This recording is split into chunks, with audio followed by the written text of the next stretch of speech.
Hi കൂട്ടുകാരെ, എല്ലാവർക്കും നമസ്കാരമുണ്ട്. എന്തുകൊണ്ട് വിശേഷം? എല്ലാവരും സുഖമായിരിക്കുന്നോ? എല്ലാവരും സുഖമായിരിക്കട്ടെ. അപ്പം എല്ലാവർക്കും എൻ്റെ വീഡിയോയിലേക്ക് സ്വാഗതം കേട്ടോ.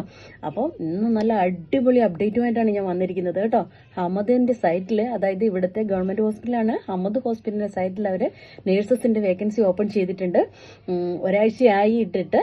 അപ്പോൾ അതുപോലെ തന്നെ ഫിസിയോതെറാപ്പി സ്പെഷ്യലിസ്റ്റിൻ്റെ ഒരു പോസ്റ്റ് ഓപ്പൺ ചെയ്തിട്ടുണ്ട് കേട്ടോ. അപ്പോൾ ഫിസിയോതെറാപ്പിയിലൊക്കെ ബാച്ചിലർ ഡിഗ്രിയും 5 വർഷത്തെ എക്സ്പീരിയൻസും സ്പെഷ്യലൈസേഷനൊക്കെ ഉള്ള ആൾക്കാർക്കൊക്കെ അപ്ലൈ ചെയ്യാം.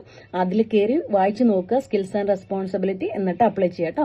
അതുപോലെ നേഴ്സസിന് ഒരു 12ഓളം പോസ്റ്റ് ഓപ്പൺ ആണ്. OB ഗൈനിക്കാണ്, അതായത് പിന്നെ നഴ്സിംഗ് ആൻഡ് മിഡ്വൈഫറിയിലാണ് വേക്കൻസി വന്നിരിക്കുന്നത്.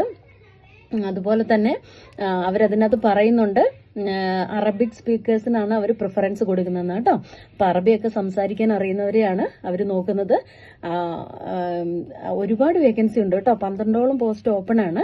എല്ലാം OB ഗൈനി സെക്ഷനിലേക്കാണ്. അതുപോലെ നഴ്സിംഗ് ഡയറക്ടറിന്റെ ഓപ്പണിങ്സ് ഉണ്ട്. അതുപോലെ ഒരു NICUന്റെ പോസ്റ്റ് ഓപ്പൺ ആണ് കേട്ടോ, നഴ്സിംഗിന്റെ. അപ്പോൾ എല്ലാവരും സൈറ്റിൽ കയറുക, വായിച്ചു നോക്കുക, അപ്ലൈ ചെയ്യുക കേട്ടോ. ബാച്ചിലർ ഡിഗ്രിയാണ് ക്വാളിഫിക്കേഷൻ ചോദിക്കുന്നത്. BSc നഴ്സിംഗ് പ്ലസ് 2 വർഷത്തെ എക്സ്പീരിയൻസ് ആണ്. അതിൽ 2 വർഷത്തിൽ 1 വർഷം OB ഗൈനിയിലുള്ള എക്സ്പീരിയൻസ് ആണ് അവർ ചോദിക്കുന്നത് കേട്ടോ. അതുപോലെ തന്നെ QCHP ലൈസൻസ് എടുക്കാനുള്ള എലിജിബിലിറ്റി ഒക്കെ ഉണ്ടായിരിക്കണം എന്ന് അവർ പറയുന്നുണ്ട്. അപ്പോൾ അറബിക് സ്പീക്കേഴ്സ് ആയിരിക്കണം എന്നും പറയുന്നുണ്ട് കേട്ടോ.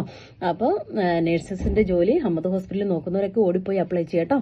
Then apply, win and enjoy. Thank you so much.